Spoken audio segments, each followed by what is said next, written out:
Hello. Today, we will learn about the phrase, bark something out. It means to say something loudly and sharply. Imagine a dog barking, loud and quick. When people bark something out, they speak like that. Usually, it is used when giving orders or instructions.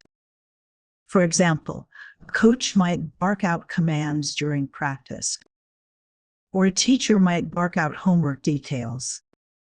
You can put the object between bark and out. For example, she barked the orders out.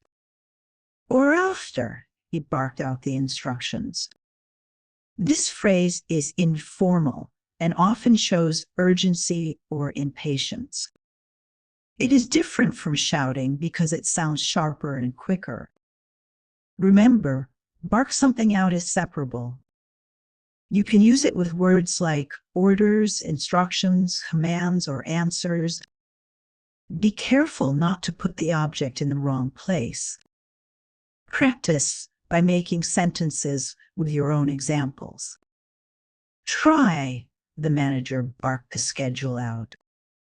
Or, he barked out the warnings.